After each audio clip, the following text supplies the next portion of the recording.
Hey guys, this is Theo. We're doing another Nerdy Acts live podcast. These are always fun to do, I think. Yeah, they're awesome. Yeah, we're here in the house that Ryan built. Ryan Haggerty's here on the mic. Yo, what's up, everybody? It's Ryan from Ryan's Comics. Ryan's Comics here in Marietta, California. Be sure to stop by. And the man, the myth, the legend, Adrian Murphy. Hey, what's up, Nerdy Acts? Welcome.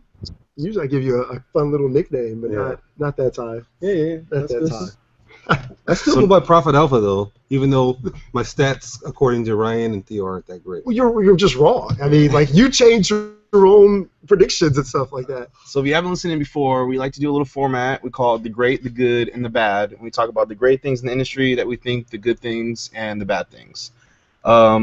And we call Adrian Prophet Alpha, or he calls himself Prophet Alpha because he gave himself that nickname. He gave himself that nickname that he predicts things that are happening in the future. In the nerd movie comic, I try to guess where they're gonna go with the storyline. I mean, sometimes I've been right, sometimes I've been wrong, but I think the wrong ones they wanna hold me to accountability more often, which is fine. That's fine. Whenever you're wrong, haters are gonna hate. That's whenever you're wrong, and then you announce it on a podcast that you're so good with your predictions, and then when it's wrong, you have to go back and retract your statement. That's good. I'm glad that you feel like you're man enough to do that.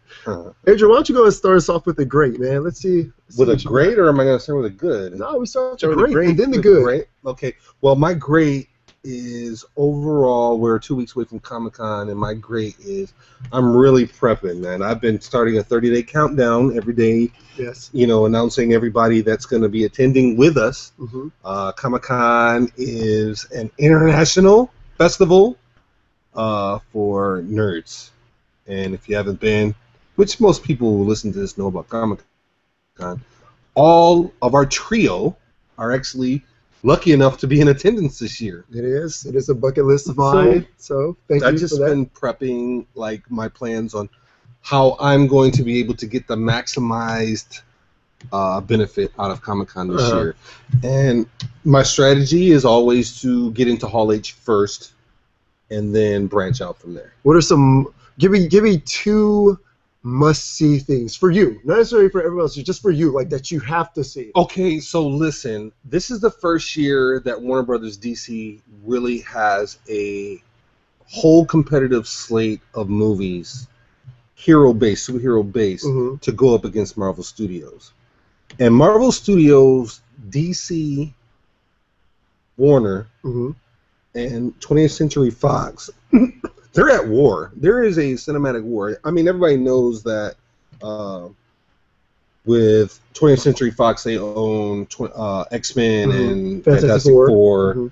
And then Warner Brothers, which owns DC Comics, they have the Superman, Batman, versus, Dawn of Justice. Yeah. So, but this is the first year that DC is creating their own universe based off of the Man of Steel first movie from last year, and piggybacking off Batman vs. Superman, Dawn of Justice. So they have a whole slate of movies they're going to release on Saturday. I think it's on the Saturday schedule for Comic-Con, but it's also Disney Marvel's schedule too. So that line to get into there, people are already there. I was just so you're telling me that there's people in line right now for Comic-Con camping out. They're mixed among the homeless people there because there's a lot of homeless people downtown San Diego, but there are people in line. Now, are they at the convention center? They're right across the street from the convention center on Harbor Drive between Petco Park and the convention center. So if you're a homeless person out there right there, Adrian just snitched on you. That's so here's my thing. Being homeless in San Diego ain't that bad. I'm just exactly. Just saying. Yeah, exactly. So what benefit do you think they're going to have? Because they're only going to start people getting in line at a certain time. Yeah. So if they don't have any benefit. If they're staying outside this whole time, I feel like they're doing nothing. I think they're just doing it for an experience. What experience are they? I'm just saying, even because let's say it happens, right? And then we got the big bullies like us. I'm gonna call it bullies when it comes to lines. Yeah. And we just come in, we just push them out of the way, and we say we're first. Yeah. They have no right to be there, really. They have no right to say, oh, we were here 2 weeks ago. I don't care. The line started today. See, first of all, I would Elite give up starts my the spot. line. Elite starts the line. Elite Security starts the line. Uh-huh. And if you haven't got your badges, you could be waiting in line just to get your badge in the first place. Oh. So it may turn into almost multiple. And that's the other thing. Like, This how do line's all over the you're gonna place. have to get your you have to get out of line no matter what to get your badge. Yeah. No matter what. There's no exception about it. Yeah. I'm a retailer and I have to get in line. Yes. I'm getting down there early this year. I'm gonna get there Wednesday morning this year because last year the line was so ridiculous for retailers because they put us with the press, Yes. which didn't make any sense because I'm like, why am I in line with some internet blogger when I have a retail store and bring money in for the industry, unlike some dude that has, comic nerds, nerd.com. Like, you have 4 nerds in your name in your website. Like, you don't need to be. Don't go making fun of my personal website now, man. That's no need for personal attacks. But the thing is that once you get your badge, that's when Elite is going to set up, okay, this is the line for Hall H, this is the line for Ballroom 20. So there's going to be lines everywhere. And my thing is that I've been putting together a plan of how we're going to get front row in Hall H for all these spectacles. Are you going to share this right now? Well, the thing is that we just had to have planners. So I've got at least 3 pre-team members of my crew that I said, your job is going to be, I'm going to provide food. Did you say pre-teen or pre-team? Pre-team, meaning like 14 to 15. I just wanted to be sure that's what you said. That don't mind, that I could frickin' give them a couple of bucks and have as my Comic-Con slaves. They're going to be my line holders. Well, Heather said she was going to wait in line for us. I don't want to call her a slave because that's my No, girl. no. Heather, you could be their chaperone because they're going to be like 14, Heather's 15. in the studio, by the way. So Yes. Yeah. So you're saying that you're gonna be paying off people to wait in line. I'm not going to pay them off, but I'm going to provide beverages and snacks for them because they're going to be waiting in a line. It's an internship. That's amongst what you're just saying. 300,000 individual nerds fighting for their spot. So as long as we're in the top 100 people in line, we're guaranteed front row. Which The thing that I know the reason why I know that this works is I did it last year, and Ryan and Heather actually were testament that the plan works because where were we last year? We were First of all, let me break this down real quick. Yeah. This fool Adrian's a fool. Yeah. And the only reason I'm gonna say this because this is the first time I really hung out with Adrian, and it's funny because about a year now later. Yeah. It's a year later now, and first of all, Adrian didn't even have Comic-Con tickets. He didn't even have passes. So let me break that down. He didn't have passes. I don't know what else I can say without. Yeah. I want people to understand that you did not have a pass to get in Comic-Con 2013. to get into Comic-Con 2013. And one more time, this was at Comic-Con 2013, and Adrian did not have a pass for Comic-Con 2013. Yet he snuck me and Heather in to second row of Hall H. It's something I'll never forget. And I was thinking about it today actually. And out of the whole group of people that was in Hall H at the time, between all of us, I was the only one with the pass. Because Heather used my pass, I used my dad's pass. Yeah. And then you guys have your pass from last year. And you guys used we used our pass from 2012 to Dirty. get into 2013. That's dirty. Yeah. I'm not hating though at all. If you were really quiet when you guys were in Hall H, you could actually hear my sobs miles away that I couldn't get in. So You'll be in there this year. I will definitely be there. I'll be screaming. It's going to be a and crying. spectacle. I may wear my Spider-Man mask. Who knows? And that's my grade. That sucks because that's what my grade was. Was it It was really? Comic-Con, yeah. Oh, go ahead, expound on it. What is your grade? Because you see it from a different point of view than I do. As a retailer, you're going to expound. As a fanboy, you're more of a business guy. Why is Comic-Con your grade? So, here's the thing. I'm not excited about Comic-Con. There's no way that I'm like, yes, I can't wait until this is around the corner. Because for me, it's so much relationship building and conversations, and I just have to be on point all weekend because I'm going to be representing my comic shop at a Comic-Con event. So I get to go to lunches, and I get to go to meetings, and basically a lot of people forget that this is a convention for professionals, So I get to go on that side and see all the professional things, meet up with the retailers I haven't seen in a while, just do all the networking stuff. So that stuff I'm not looking forward to because I have to do it, and it's business stuff, and I don't want to do any of that because honestly, a lot of the guys, other comic shop owners are boring, like just straight up, like they're not cool. They're always trying to tell me about something they're doing or what they're working on. I'm like, dude, I don't care. Like we're doing the same thing. Like, I don't care if you're drawing a cover for this dude. I don't care if you got a new shelves for your thing. Like I just don't care. And it's a whole weekend of just hearing that all weekend. You know, everyone trying to say whose shop is better without actually saying it. You know, it's like it doesn't matter. Like as long as we're in business selling comics, like why are you so worried about the other guy? You know. So it's a lot of that. You know, and then the stress of going to Hall H is like, ugh. It's a lot of stress. We're thinking about that, and I know I'm not sounding convincing of why this is my great, but these are the things like I know what to expect, so I'm not looking forward to it. But as it's happening, I know I'm gonna be having a lot of fun. Yeah. It's an organized torture. I say this every year with Roberta. I say we go through this thing knowing that Roberta Birdie is my girl. We go through this thing every year with the expectation knowing we're going to be tired, moving around this place, miserable waiting in these lines, but there's nothing else we'd rather do because it's an organized torture. But as you're going through it and you're around these people, it is an awesome spectacle. Yes. So I'm looking forward to Hall H because I know we're going to get in, regardless if it's first row or not. We're gonna have good seats. I know it. I'm excited to use my Google glasses there and get as much footage as we can. I'm excited to meet new artists and get people for our games for our Xenion project. Getting stuff for people for our future games.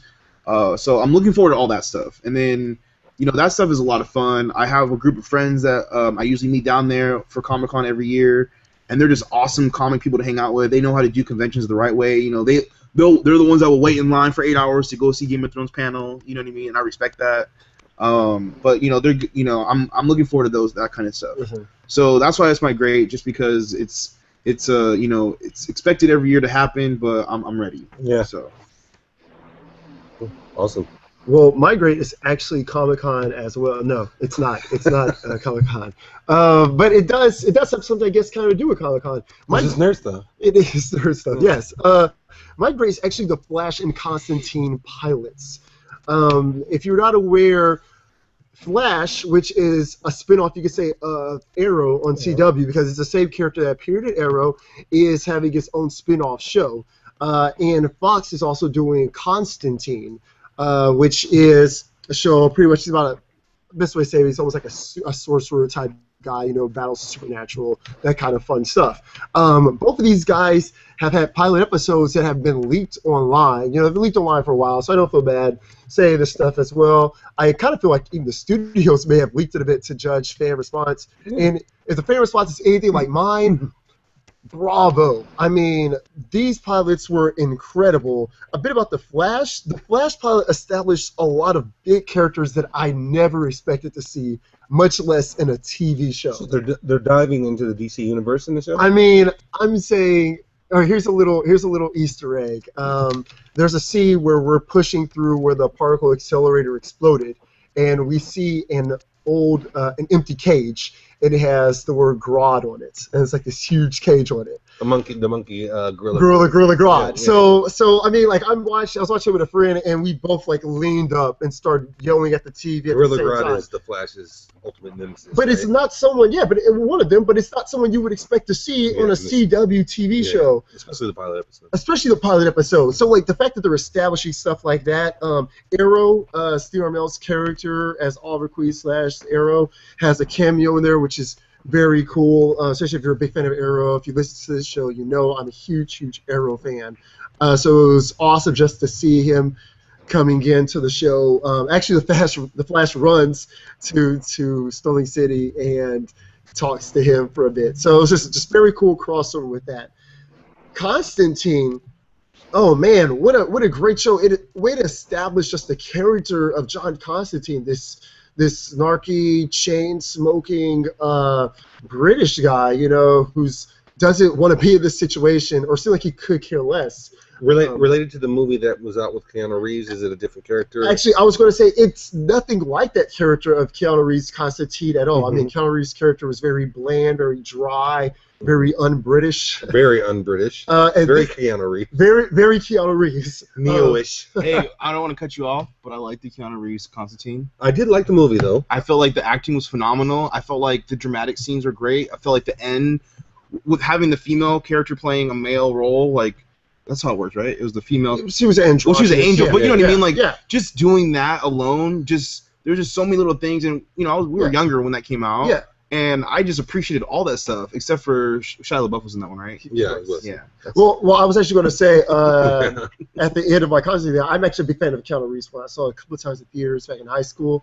but after watching this pilot, I could tell like this is what I've read. This is what people who've read, Constantine stuff, Hellblazer, Justice League Dark, et cetera, like this is the Constantine that we're going to know and love. Had a very supernatural feel to it, as in the show. That's also the CW Supernatural, and I mean that in a very good way. So look out for those.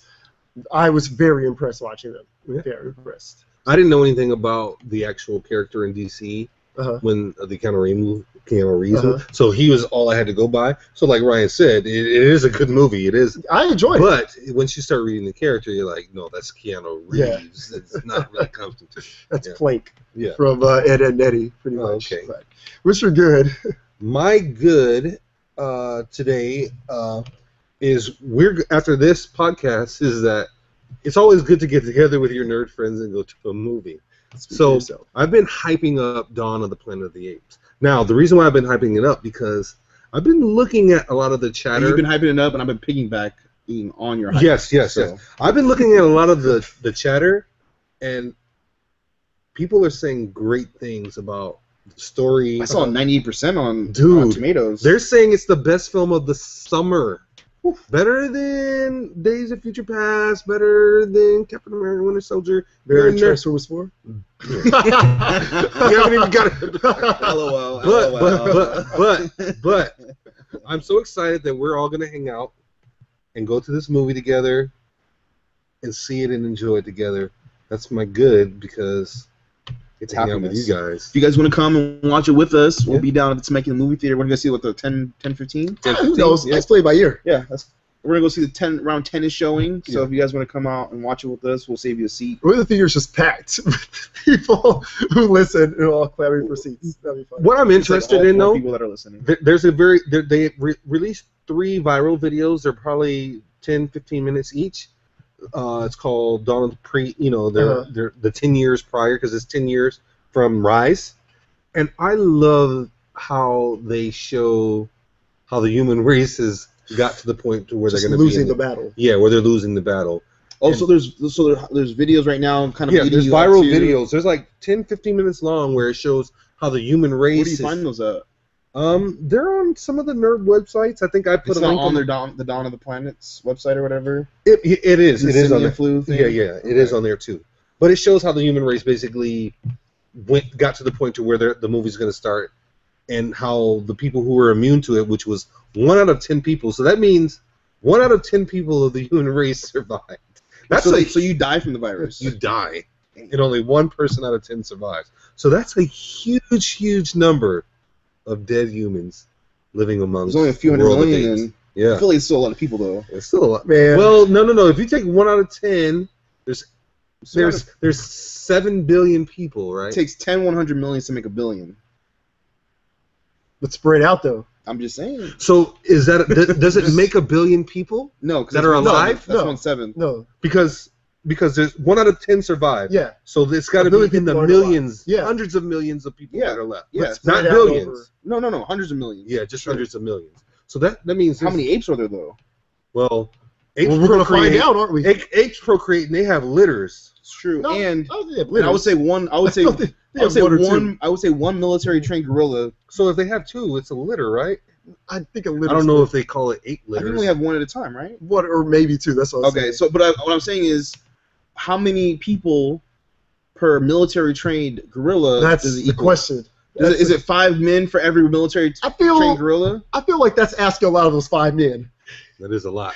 You guys have to take out that one dude right now. There's even a scene in the trailer where one of the guys says, the reason why they don't need power or electricity, that's why we're losing, because they don't need it, man. And they speak proper English. You better get on some cruise. Do they still speak gorilla though? Or monkey? I don't know. Okay. We'll find out tonight. We'll find out tonight. Is what we say. Awesome. That's my good. Okay, right. So my good is we're going back to comics here, and I do want to talk about a couple comic books today too after this. Okay. But my good is the Bombshell covers for DC. It's the Bombshell covers and the 3D covers that are coming out next month. And the reason why is because And I'll even throw in the DC 75th anniversary issue covers for Batman. Normally DC makes okay variants. They've been doing a very poor job, I think, the last year and a half, because all they'll do is just take like half covers and just make it into a sketch and then put a lot of titles around it, and it kind of just takes up a lot of space and it doesn't look good, Mm-hmm. But with these Bombshell covers, they're doing these alternate covers, and they're not variant covers that I have to spend, buy 25 to get one. Mm-hmm. And it really shows the woman power of the DC universe, and they're really, and I really respect that, because right now Marvel, they don't have any. The only iconic female characters that are active right now is Miss Marvel and Captain Marvel. Storm. I'm talking about Like iconic, right active, like big book. Like Storm. Yeah. Storm doesn't have her own book She yet. doesn't have her own book. It does come out this month. You're right. Yeah. But as far as Storm hasn't done anything in a while. Long time. But instead you go back to DC. You have Batgirl. You have Batwoman, very strong character. Supergirl, Wonder Woman. Huntress, Power Girl. You have strong characters that have a lot of how can I say it? And have their own titles. They have their own titles, but they just have a good story. Mm-hmm. And to portray them as how can I say it? Strong, powerful woman, and really getting that message out there. The Wonder Woman cover for issue 32, it says she can do it. She can do it. I feel like that's a good message to send, because now you have because before when New 52 started, it was a lot different. Little girls would come in and they'd be like, and I'll be like, telling the dads, oh yeah, they got all this New 52. Da, da, da, da. Okay, what can I get for my 11-year-old daughter? And I look at Wonder Woman like, nah, Cliff Chang's doing that with Azarella. Like, people are getting decapitated. Nope, not that one. Supergirl. I like Supergirl. I like Supergirl. A little skimpy. Alpha. The Alpha at the time was really skimpy when they first made her. But it's a very good story. It's a very good story, but still, like, trying to sell that cover to a parent, it's a little tough, Mm-hmm. So they weren't giving me a lot of options and a lot of reasons to say, read these titles, And I could go over to Captain Marvel and be like, look at this military female character, very strong, blah, blah, blah, blah, blah, So now I can do this. Now I can do that for DC. I can say, hey, come over, look at here. Here's these covers. She can do it. Positive reinforcement, positive messages. So I really appreciate. I don't know if DC's doing that because of the backlash they got for their so-called woman hating with their action figures, even though it wasn't really anything to do with them as far as like Warner Brothers comic or the DC Comics part of it. But I think whatever they're doing a good job. Oh, I forgot to mention Harley Quinn. That's another great person. You actually made me realize that you're right. DC is way more women promoted than Marvel, because Marvel has no female titles. And honestly, Does like, She-Hulk have a running title right oh, now? I forgot about She-Hulk. Red But, I mean, She-Hulk. No, She-Hulk has her own book right now. Oh, But does she? she's doing the law office thing. But I mean, that's like what we mentioned, one or two compared to. He went through a whole Yeah. So my good is that DC is putting more effort into these variant covers, getting these awesome art out to people without making me upcharge people. You know what I mean? So I can I'm happy. Man, speaking of comics, actually, that's my good as well. The original Sin series that's been going on right now That's very good. with Marvel. Like so many times, I'll come in here to get some comics, and Adrian may be here, and he'll comment on the one that I'm about to pick up. So I remember going in and first picking up the original Sin, and he was like, "Yo, have you read it?" I'm like, "No, not yet." Obviously, I'm buying it. Mhm. He's like, "Oh, it's good," and obviously, when I read it, it's very good. Yeah. Very, very, very good. Secrets are out. I think we're still like finding out what all these mean and stuff. But it's a big title. I think we've talked about before, because we were saying the implications could just change relationships in the Marvel universe forever. And after reading the Hulk, that's the other spin-off title that I'm going to read. Is the Hulk Iron Man Original Sin. Oh man. The Watcher knew everything, dude. He knew everything, and like there was no way that relationship could change. I mean, could be the same. And that's just the Hulk Iron Man one. I mean, there's so much. There's Young Avengers. There's I saw a Fantastic Four one over there. I mean, there's so many. Marvel does so many incredible spin-offs. The only one I'm reading is just going to be the original Sin main thread, and then the Hulk Iron Man one. But I really recommend as you're reading picking this it up. now, because I'm gonna use my Prophet Alpha skills. Oh. Because I think I'm actually one of the best predictors ever. I'm just gonna say that out loud. Oh. You can disagree, which is fine, but I'm gonna stick with it. You're beta prophet. Yeah, I'm beta prophet. I'm beta Prophet beta. prophet beta. Prophet beta. Prophet beta. So my theory is, and I've told a couple people this, that so far the way it's going, I think Marvel's going for a relaunch in the summer, and in this relaunch they're going to introduce the Star Wars universe into the Marvel universe. Now, as you're reading Original Sin, do you see the openings for that to actually happen? Now, is this an insight that you got from the convention? Maybe. So He looks so sly. Maybe. No, there wasn't inside information. This is what it was. We went to the Marvel meeting. They talked about the stuff coming up. And just the way he was talking about things and the way I like to connect the words and people's emotions and how they do things, to me it sounded like Marvel was going to do a reboot next summer, because they kept, get ready for it. It's going to be the biggest event in Marvel history, blah, blah, blah, blah, blah. And then they also announced in a different part of that meeting when Star Wars was going to launch, the comic book. And it was within the same 2 months that they're talking about their big event relaunch. Uh-huh. So to me, I can see, the end of the Marvel U, the Marvel U as it is, and on the last page, there's Jedis getting off a ship. And then that's the end at the end of the month. And then the next month, you have the whole new Marvel U with Jedi sprinkled everywhere. And and the Jedi being set up kind of like DC's Green Lantern Corps, because you might say Nova Corps is like Green Lantern Corps, but come on, let's be real. Yeah. Nova Corps doesn't even have their own book. They are not anywhere near Star Wars, never will be. Yeah. So if you could have two Jedis hanging out on Earth while there's Jedis doing a bunch of other stuff in the galaxy, just like all these other people, and have them cross paths with Rocket Raccoon and people like that, I think that would be something interesting. And then having one of the main Jedis being part of the Marvel Illuminati and stuff like that, So I think that is where it's going to go. But my question to you is, based on what you've been reading, do you think they could be opening that up, or do you think it's still too early? Because we're a year away from that. Yeah, and they're already halfway through the story, so obviously this is only going to last so long, and there's still a lot more to go. What they said, I have not read issue 5 yet, so I don't know how this is going to go yet. Now, Star Wars has been part of the Marvel mythos before, though. It has, it has before. In the 80s. Well, I mean, there's been a couple of, there's X-Men to Star Wars book. I don't know I think it's X-Men Star Trek. Excuse me, Star Trek book. Excuse me. Sorry to correct you. No, it's fine. You're right. You're right. But going back to what you said, yes and no. I would say no first, because I feel like there's way more secrets that are there besides Star Wars universe right now. Like, I feel like there's other things we could dive into. But I say yes just because I don't know what's going on with Nick Fury. I don't know what type of, I could easily see old, him right? just. Yeah, I don't know. In the last one I read, we just found out, that Nick Fury's been on. He's been on the moon. Yeah, on the moon. So I don't know what he may say next. You didn't know that? But the thing is that Nick Fury is old in that one. He isn't the Nick Fury that we're used to seeing. No, in he's the not. comics. The white Nick Fury, not the Samuel L. Jackson Nick Fury. Not the Ultimate. Yeah. So I don't know. He may pull out a lightsaber. I don't know. But I think that's a very interesting idea. This is going to happen next summer. Jedi? This is going to happen next summer, is what Ryan is saying. Yeah. But Ryan is trying to see, do we see any seeds that are being planted? Too many yet. I haven't. My thing is the whole planets coming together and them destroying planets, and there's other guys in the other dimensions trying to figure it out, but they're not destroying planets, and I feel like there could be another planet, another universe. Where this in is the possible. mix. Okay. See, for me, Jedis are mutants. I think they come across as mutants.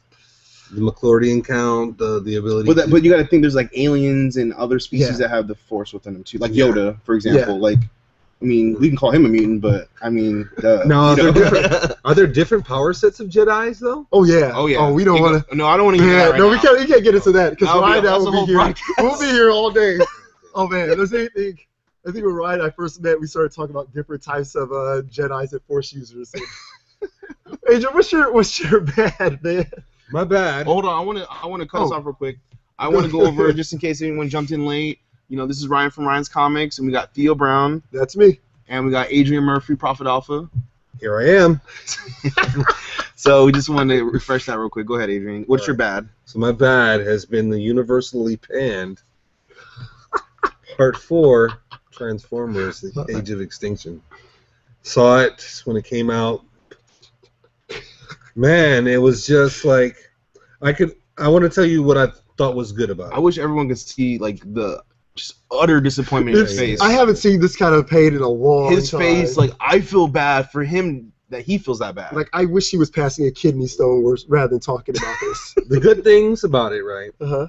was I liked how they thread it, the thread that they tied it into the other movies that this movie had nothing to do with.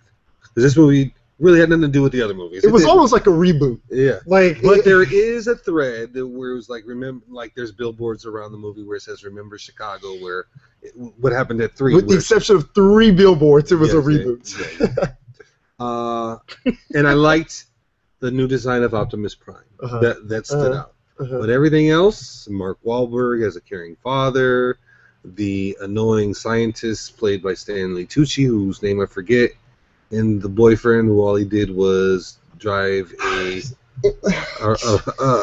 little sports car around. In the very and beginning. was outrunning state-of-the-art Transformers and bounty hunters. And yeah, it was just a horrible movie. I can escape a car that turns to a robot thought you by liked the driving movie. backwards. Theo?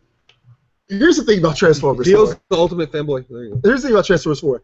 I did like Transformers 4 because at the end of the day, anytime someone says, here's a movie about cars that turn into robots and punch each other into rental cars, I'm sold. Like, that's what he pitched you on, and he delivered that.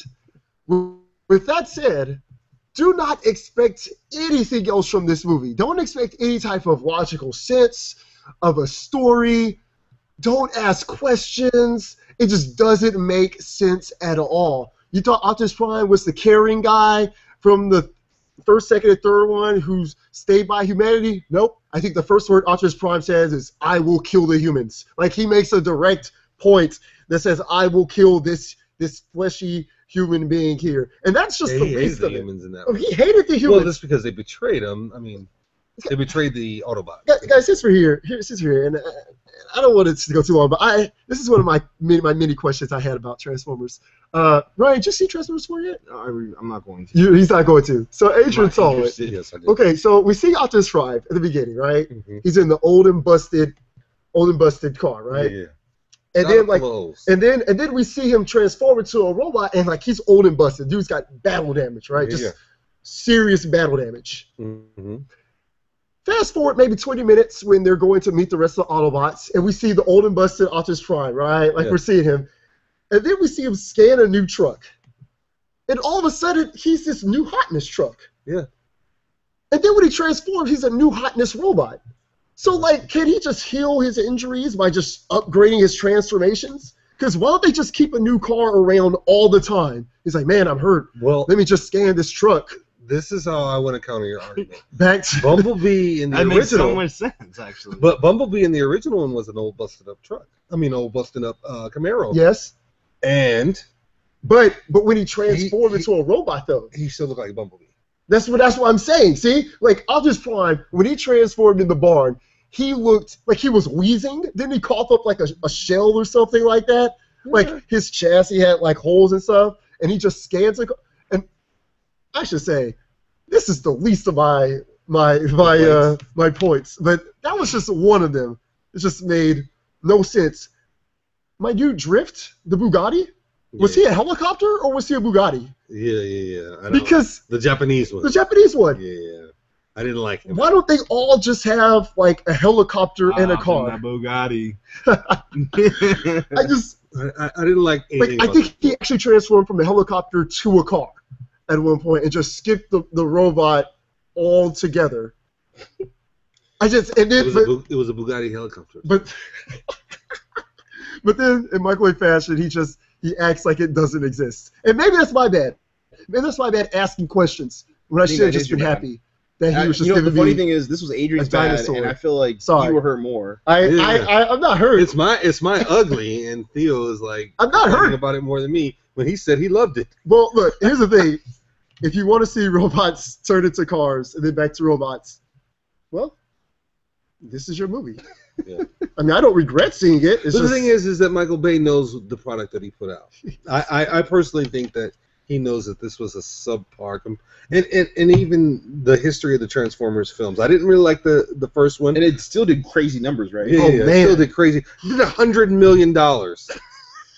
In one weekend. So he knows that he's going to make his I feel money. like it's already grossed over 500 mil That is worldwide. I feel That's like. great. So, I mean, even the first one was okay. The second one was decent. I thought the third one was really I good. enjoyed the third one. The third one was really good.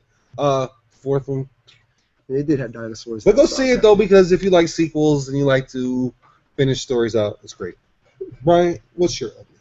So mine is Anime Expo, and I'm going to go into it based off of what I've heard from other people. Mm-hmm. So first of all, my whole thing about expos and cons, when you say if you're a professional in a professional industry and you're running a professional event, you expect it to be professional. When I go to Comic-Con, I don't have any problems getting in. I never had a problem getting my ticket. Everything's really organized. There's a program. It's very laid out, so you know where you're going, what time stuff is. Have you ever felt like Comic-Con was unorganized, Adrian? No. As far as the facilitating part, as far as the company Comic-Con running it, did you ever feel like you've been slighted by them personally, except for the running the website, which is, Yeah. that's going to be a problem for other any than company. the website. I mean, that's a problem for any company. Yeah. That's a huge server surge for anybody. Yeah. You know That's what I the mean? only complaint that I would have about Comic-Con. And then I even know some of the guys that were doing And the program. food. I know some of the guys who were programming for that were like in the basic programming class a couple years ago, because I had a person in here say, "Oh yeah, this person that works for Comic-Con just programming for Comic-Con's in my class." I'm like, "Aren't you in the basics?" She's like, "Yeah, it's really weird." I thought, wait a second. Yeah. And then I knew the guy because every time he comes into my shop, he has to tell me that he works for Comic-Con. It's like, nobody cares. You work there, you don't have a comic shop. Like, you're not the guy. So anyways, that's another story. So anyways, when you get to these places, you want to get there and have a good time. So the first bad story that I heard was that there was these badges. You can get your badges early, so you don't have to wait in line to get your badges the day of. Mm-hmm. So I heard that was a fiasco. Computers were down, blah, blah, blah, blah, blah. Everything went bad. So one of my customers told me that they waited 6 hours in line to get their badges, so they wouldn't have to wait in line the day of. So they said when they get there the day of, they still have to wait in line. I'm like, why? Why would you have to wait in line twice to get into one place? So they said they get in there and it wasn't organized and it was just weak, and there was no direction for the crowd. There was no one like pushing the crowd in the right way. Where was it? It was the LA Convention Center. Uh-huh. But my thing is, okay, anime is a big deal, especially now, especially since Netflix had its big surge of subscribers. Anime has never been bigger since Netflix. I feel like we can all agree to that. Yeah. So now you have this huge surge of people and you have this huge fandom, and you guys came and check people in. Like, who's running the show? Who's the guy? Yeah. Why don't your computer programs work? There's a lot of money going into this. There's a lot of people this is what they look forward to all year, and you couldn't get a computer program to work. You couldn't test it out the day before. Even if it did fail that day, like, I feel like there should have been a backup plan. This is a big event. As far as an event coordinator, I feel like I would have made sure I would have my ducks in a row if I'm getting paid to run a huge event with 80,000 people showing up. Mm-hmm. And you might say, oh well, they might look. There's a lot of conventions and expos that you can take examples from. If you don't have a correct program, you don't just copy other people and just do it like them and put your own stuff on it. Put your own little taste on it. So I really wanted to push on that, because this is a big deal for me, because this is how some people see this industry for the first time. Mm-hmm. And this is how people see the professional side of the industry. And if you're unprofessional, then you're making a joke of the whole industry. Mm-hmm. If I go and they can't get the computers right and you're a nerd, what's going on? Who's in charge? I mean, even to that extent, even if you go to Comic-Con, which is a better organized thing, but they're crashing on their website. They took a big hit, dude. Mm-hmm. For like 3 years in a row, it was just very difficult for you to get tickets just to even get in there. Now, lines are a must, or are always present, even at all these things. But to wait in line to get your badge 6 hours and then have to go in there and wait another time to get into the Anime Expo. Ridiculous. Ridiculous. So that's my bad. Has Charlotte given any feedback? No, Charlotte was here, but we were so busy when she came in at the shop that we just couldn't even talk about it. So Charlotte didn't seem super excited about it because normally if she just if something really cool happens, she's gonna come in and start talking about it no matter what. Yeah. But it was more she was just talking about the people that she met and stuff like that. She didn't. The fact that she didn't say how good the event was one thing. You know, it was all about what they did to have fun. Yeah, you know, so how they enjoyed themselves. Right, exactly. So, and you know, Charlotte's that kind of girl. She's gonna make sure that her and her friends. And she looked good from what I saw. Oh, really? Well, who did she play? She did. She cosplay. Yeah, there was a couple of them that she did, but she put a video up. And she looked good like always. So the bad. That's my bad. You know, I always compliment Charlotte. Well, guys, my bad. I guess to ugly? get ready to wrap it up. My bad, my ugly. It's just not good news. Yeah. It's actually about the Expendables 3. I'm looking forward to this. We're all big Expendables fans. I don't know how you can't be, honestly. Like, if you like action movies and you like Sylvester Stallone, explosions, I just don't like. If you like action movies, I feel like that's it. Like, that's done. The Expendables is. I grew up watching those 80s and 90s, action movies, stuff like that with my parents. So when the Expendables first came out, I mean, it was the perfect culmination right there for me. And same with Expendables 2, I loved it. Expendables 3 has actually been rated PG-13. What? Which are the other ones rated R? Yes. Why would they do that? I don't know. I want to assume it's because hey, we get more money from it. But this is why I think that idea fails. Those people who the theoretical dollars that you want to get, those people aren't the ones who are going to see the Expendables because they're Expendables. We want to see them because we grew up with a lot of these characters. And why do they think all of a sudden there's going to be this whole crowd going to go see a third installment of something? A third installment of, a bunch of old action. So, I want to see it because, I love those action. Nostalgia. How long ago did the first one come out? 5 years ago? I think about 5 years ago. So a 13-year-old would have been, what, 8? Come on. It's not good logic at all. I'm not a big fan of it. Just because... I'm never one for gratuitous, violence or sex or whatever. But I do feel if it serves the storyline, it shouldn't be neutered. And I feel like for something like the Expendables, that's blatantly a part of it. I'm not trying to pitch Expendables as Saving Private Ryan or anything like that. But I'm saying like the whole core of the Expendables, where you get these jacked guys, with these jacked machine guns and stuff like that. Oh, they were blowing limbs off. Don't all of a sudden, just hit people in the chest and there's just puffs of smoke. That's just not realistic, I hope there's there's an overturning and it becomes rated R or something like that because this movie looks incredible. They're adding Mel Gibson, Kelsey Grammer to Wesley Snipes. I'm forgetting her name, but she just won a UFC fight. Ronda Rousey? Just like 16 seconds or something like that. Come on, don't neuter these people. Give the people what they want. Give us a rated R. If the other two were rated R, why not do this one? The same. If you had success off the first one that was rated R, the second one that was rated R, and remember the second one was actually going to rate PG-13 for a bit too when Chuck Norris joined because he said he didn't want to do a rated R one, which doesn't make sense. Chuck Norris because it's the Expendables first of all, but they eventually make that rated R. So I don't know. It just I don't like that kind of news because if there's anything that I was looking forward to. We've been talking about the Expendables and both the Expendables and I think Sin City for a good while, probably about a year now. I just don't want them to stumble over the finish line. But speaking of Sin City, they've been putting out some good footage on that. Oh no, I'm pretty excited about that because that's nostalgia too. Because as we said, that original Sin City film. Sin City. Well, I'm sure when Sin City comes out, we'll probably dedicate a podcast to that. I think we all love Sin City here. So did you like the original Sin City? Not really. Why? Really? I just was bored. I don't know. I just was bored. I'm not hating on it. I'm not gonna say it's bad. It just wasn't your thing? It just wasn't my cup of tea. I just didn't like the black and white bothered me. Okay. It was slow. The violence was over the top. It was a film noir. So I know. It was the first time I've seen a film noir like that. It's fine. It's fine. It's just I'm not a fan of silent movies either. I'm not gonna say they're bad. I'm just not gonna watch it. I'm not gonna enjoy it. You're not gonna call someone to watch the Jazz Man or something. Exactly. Like so I just, for me, it wasn't one of those movies I was like, oh, I gotta see this again. And you read the books?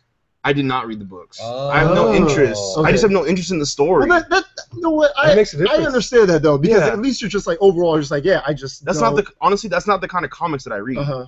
I don't enjoy those. Like when you start trying to do too much. Honestly, I'm not a Frank Miller fan personally. Like his Batman Frank Miller is probably one of the best Batmans,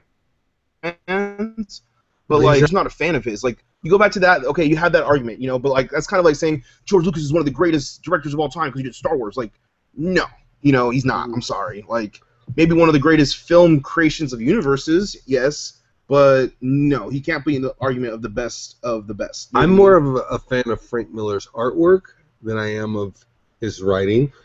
I think his writing in the original Daredevil was good, but the reason why I liked Sin City and that film, that was a different type of film noir technique that they used because it actually did look like a comic book for me. And you know the other thing, I'm a Quentin Tarantino fan for sure. Uh-huh. And I felt like it was a knockoff Quentin Tarantino film. Well, he did direct it. Here's something. No, he did not direct it. Robert Juice directed. But here's something though. No, he directed part of that. He directed the scene. He directed the scene when they're in the alley. Yeah. When she cuts off his head. But Robert Rodriguez and Quentin Tarantino are very good friends, and a lot of their styles overlap. So that's why you feel that Tarantino. Yeah, thing, definitely. Just because of that thing, like they do have similar veins and stuff like that. So. Isn't Troublemaker? Troublemaker Studios is Robert Rodriguez's. It used to be Justice House. But that's not a collaboration of Tarantino. No, not.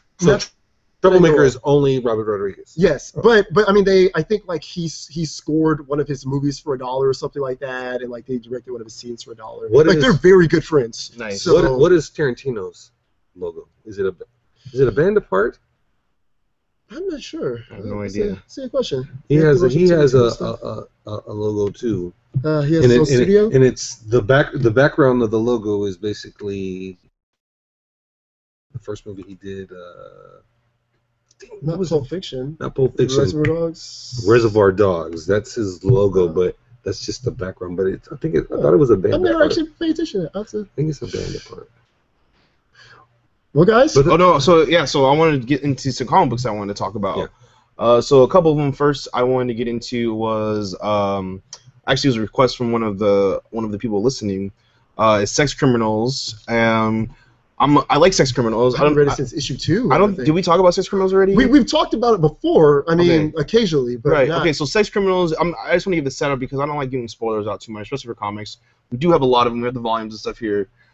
Sex Criminals is about there's two characters. It starts off with the female character and moves on to the male character, and they end up meeting each other. But the female character and the male character, they have something in common, and what they have in common is if they ever get off on themselves or with somebody else, and at the point of them finishing, they enter a state of euphoria, and in that state of euphoria, they become invisible to everybody else. So then there's the criminal part after that. So then she meets the guy, and they figure out that they can do it together. So they can do it together, and then after they finish, they're invisible. So they decide to go rob a bank, and that's kind of how the story goes. So the writing is just amazing. Matt Fraction, he's just out of his mind. You know, if you don't know, he just got out of rehab for drugs and alcohol. So he's back at it. But I feel like whatever he was doing before, I'm glad that he got help. But like, I really hope he doesn't lose that writing edge because he really gets out there with some of his like offshoot titles, you know.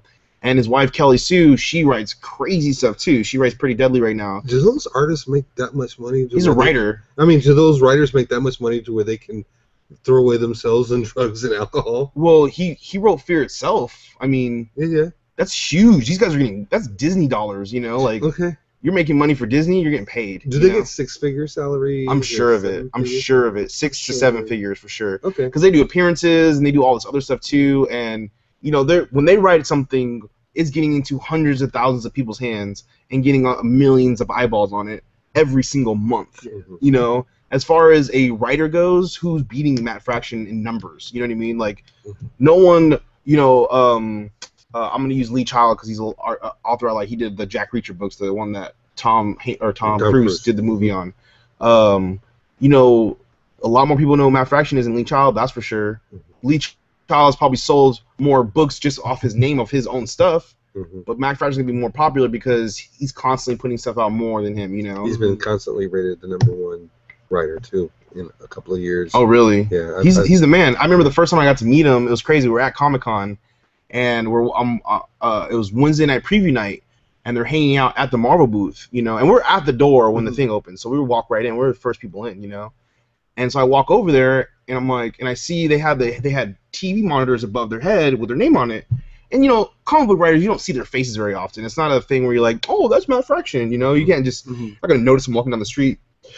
So I see it, I'm like, Matt Fraction, he did the reboot of Iron Man, and Iron Man's awesome right now, and I'm like, can I come up here right now? And he's like, yeah. So where's the line? Because right next to him, guess who it was? Brian Michael Bendis.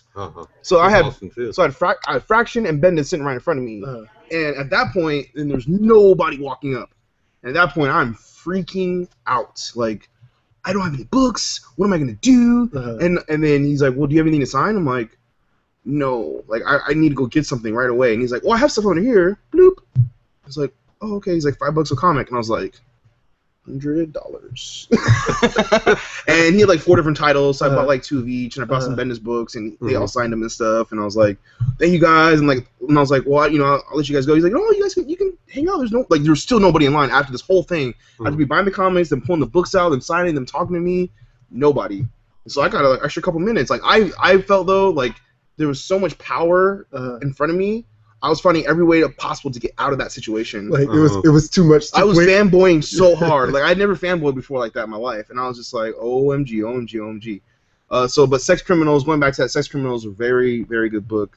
You said you haven't read it since the second one. Not since the second issue. I mean, what did you think of it though? No, I was in it. I mean, I was in it. I think just like I started picking up on some other stuff. But I remember it. I mean, obviously, I remember enough. Like, I remember the story very well, and I remember, like, I think right when I got done, they had just got busted by someone else who had that ability as well, and they're like, "Well, they could see us," and that's kind of how that one ended. So it was good. So let me be clear: the premise of this is that they have sex, and once they reach climax, they turn invisible. It was like time stops, does it? I think it's something. No, it's invisible. Or is it invisible? Yeah, because like in the first issue, she's on the couch with a little blanket on, kind of doing her thing under the blanket. And her roommate walks right past her. That's right. And then her roommate turns around. She's like, "Oh, I didn't even see you there," because she was finished. It's like, oh, and you don't get that in the beginning. You're like, what? I don't get that. How long does this power last? I don't know. I don't know approximate time. Yeah, do you constantly have to be, but that's, or do you have to be perpetually in a constant state of orgasm? I think you just. No, I think it just happens, and then like there's definitely a window. I don't know. Is it the refractory period? The refractory period for the guy? I mean, I don't know. I need to go back and read it. I don't know honestly, but it's interesting. Around masturbating. This guy. So I had a gun in my hand. It's gonna be awkward. It's gonna be awkward when you're not invisible and you think you are. Yeah. That's gonna be awkward. Because the thing is, they have to get naked too. Oh yeah. Yeah. So the clothes have to be off. I think you just made another customer right here. Yeah. But hence the name Sex Criminals. Yeah. So it's good. And another one is Saga. Saga is a fan favorite for sure. It's just an easy book to jump into. It's basically Star Wars meets Romeo and Juliet.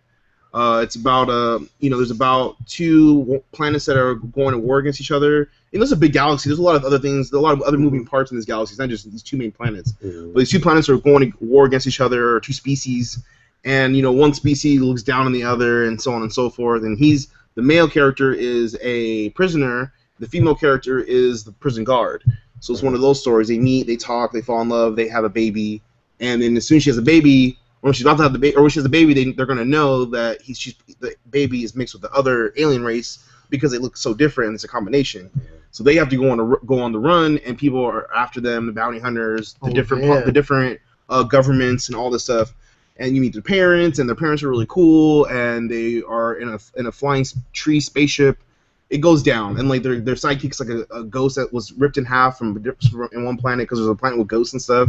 So there's a lot of different elements in this story that they throw together that you just are gonna love. How deep is it in right now? I think they're in volume 3. Okay. The first volume is only $10. That's what Image does really well. Is they do $10 graphic novels. So it's easy to jump, like you said, easy to jump in because it's like $10. Yeah, exactly. So if you ever see something Image that comes out, definitely get that. Okay. And then so those are a couple comics that I wanted to talk about, just because we haven't really talked about comics in a while. Yeah. AJ, do you have any comics that you are Well, into? I had mentioned this the last time we were here about how I was totally impressed with what Hickman is doing with the Avengers and this whole how you were saying how they're doing this these collisions of worlds and universes. And right now in Avengers, Hickman is basically doing an interpretation of DC characters, the DC main universe. Superman, Wonder Woman, Flash, Martian Manhunter, against the Avengers. But they're not the actual DC characters, but they have their power set. So when you read the book, you know that Hickman is writing them as the DC characters, even though they're not named Superman and Flash and Wonder Woman. But they're actually fighting. And it's a really, really great story. And it's an honest, for me, I've seen in the past Marvel versus DC books. Well, this one for me, even though it's not the actual DC characters, it's a very honest look at the power sets of who would actually win. Like, for real, in their version, in this version, the way that Hickman writes his Superman, his name is Sun God, he demolishes the Hulk. The Hulk can't stand up to Superman. In reality, if you know their power sets, everybody knows that Superman is way more powerful than the Hulk. What surprised me is that his version of Batman went up against the Black Panther. Stalemate. Batman, in his interpretation, can't beat the Black Panther. But the Flash, his version of the Flash, dismantled Tony Stark. Oh, ripped his armor off of him, left course. him naked in the streets. Yeah. Totally useless. Another surprise was Submariner versus Martian Manhunter. Stalemate. Really? How the hell? Martian Manhunter is How's Superman equivalent. Yeah. So it's a really good. Yeah. I mean, because I've Does never it make really. sense when he's explaining it, or sometimes just like It makes perfect sense because this is an ongoing current Avengers storyline. So it's not something that was just generated just to generate sales as a Marvel versus DC book. So it was big because Ryan, you've been in this. The original Marvel versus DC books, that was more just a fan-based equation of who would really win the battle. Like they based whoever won the battle in Marvel versus DC off comic sales. With this one, this is Hickman's true interpretation. I want to see the meeting with the lawyers on that one. Yeah. Like, okay, what can we do to get away with this? How much do I need to change him? Well, I mean, DC has. I wonder if they're waiting to do that after he was Disney. Like, DC has done it in the got those past Disney too, where lawyers. they've recreated Marvel Oh, yeah? characters too. Yeah. Well, I mean, even Thanos. Thanos is was the ultimate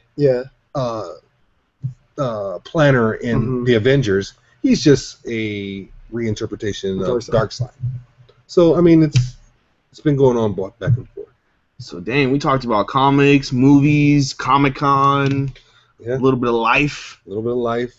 Yeah. It was a good podcast. Good podcast. Thank you guys for listening today. We're gonna try to do this more often. Obviously, just look for our Facebook posts when we're gonna do it, so you guys can tune in.